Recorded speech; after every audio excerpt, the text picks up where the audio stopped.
Right before the season, during 53-man cuts, it's a very interesting time of year because you'll see a bunch of trades go down. A la the Vikings trading a conditional seventh-round pick to the Raiders for quarterback Nick Mullins.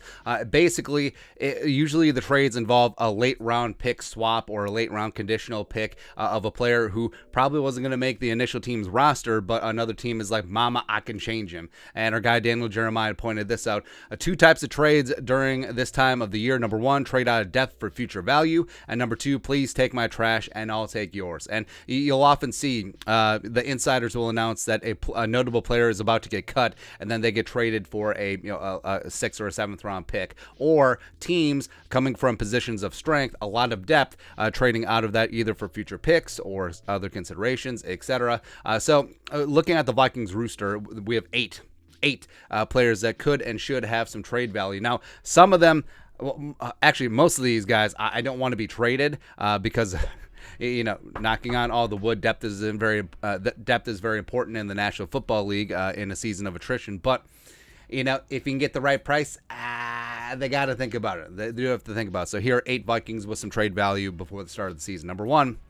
Yes, running back Alexander Mattison. Deuce is headed into the final year of his rookie deal. I don't think the Vikings will retain him. You got Dalvin Cook, who's one of the best running backs in the National Football League, ahead of him. Yes, Dalvin's durability is a concern, but behind him, you have guys like Ty Chandler, the rookie. You have Kinkenna and Nwangu. So the Vikings have also Brian Koback is back there. He's pretty solid. The Vikings do have a plethora of very talented running backs, and if a team came a calling offering a mid-round pick for Alexander Mattison this year, I think they should consider it. And like we've said in various trade Alexander Mattison videos, this is not an aspersion on him. I think he's a very talented running back. I think he's a top 15, 20 running back in the league. And if he was given the opportunity to be a running back one as he head into free agency, I think that would be huge for him. So I think that him and his agents should consider it.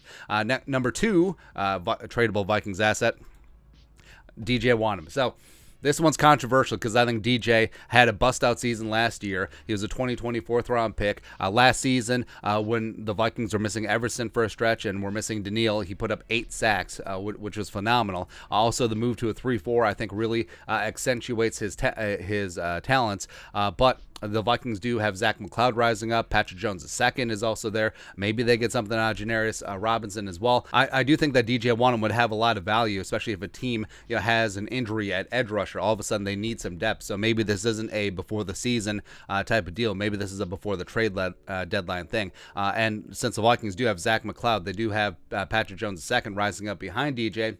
But also it's sort of like the Mattison-Dalvin dynamic where you do have Daniil Hunter and Zadarius Smith, who, knock on wood, if healthy, they're the best edge rushing duo in the National Football League. But you're a little bit worried. But DJ is firmly edge rusher 3, and maybe that's why the Vikings should hang on to him. Next up, number 3, defensive end Armand Watts. Now, again, this is controversial because I do not want to trade him. I think that he's going to have a big-time season as the Vikings 5-tech defensive end. I think that he is ready for a bust-out season. Broke out to a degree last year, had 5 sacks, really got after it. Lost some weight, playing a new position in the new 3-4 scheme. But the Vikings do have Jonathan Bullard. They do have the rookie Osazio Domehu coming in from the Gophers. So they do have depth at that 5-tech spot. Also, they could kick out Harrison Phillips or T.Y. McGill there. And Watts is going to get paid. He's in the final year of his rookie deal, so maybe this would be an opportunity for him to show up and show out either here or somewhere else and get paid. So maybe the Vikings getting ahead of the curve.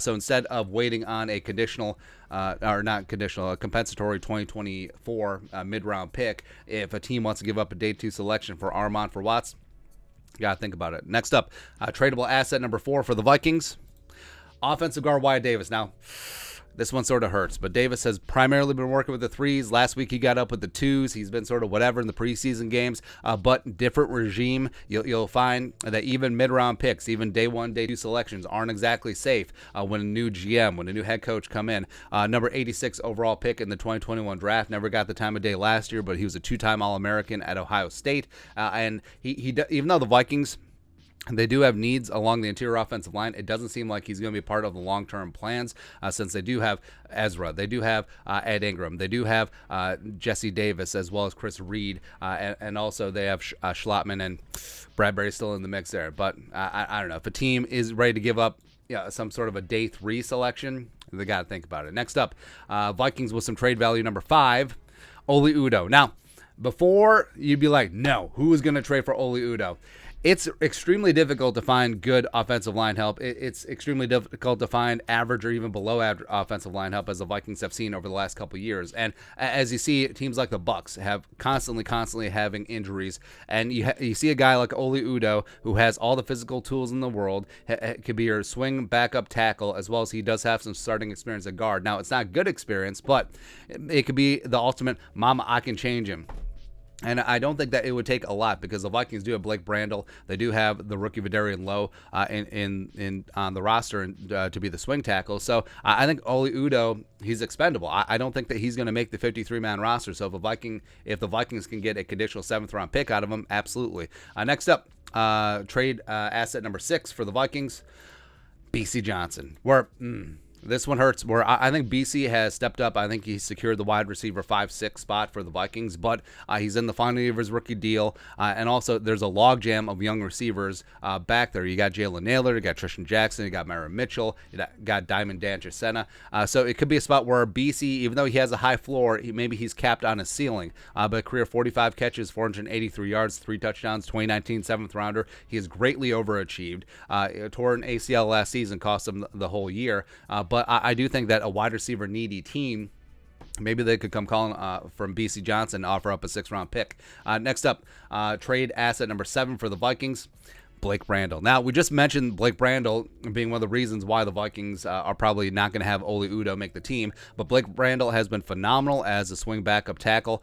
He played last year in heavy packages as the de facto tight end, but he was a 2026 round pick out of Oregon State University. Now, the Vikings, They do have great bookend tackles with Darisaw as well as Brian O'Neill, but maybe they want to hang on to Brandel to be the new Rashad Hill, be the new swing tackle. But they do have Jesse Davis on the roster, who has some tackle experience. Not good tackle experience, but experience, as well as a 6th-round pick Vidarian Lowe coming out of Illinois. Maybe they see some potential in him. So it could be an opportunity for them where a team has some tackle issues or some tackle injuries. Blake Brandel, I think he could be low-level starting caliber around the league, and that does have a lot of value. So 4th or 5th-round pick for Blake Brandel, they'd have to think about it. Lastly, Viking would trade value number 8.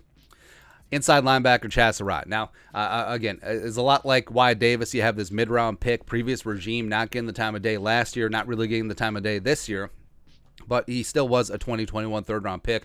Great athletic potential, converted quarterback. Only been playing linebacker for a handful of seasons, but has put out some decent preseason tape. But I think that he is going to be behind the 8 ball because they got Kendricks and Hicks, obviously. They got Troy Dye and Brian Asamoah. And also I think Blake Lynch has performed better than him.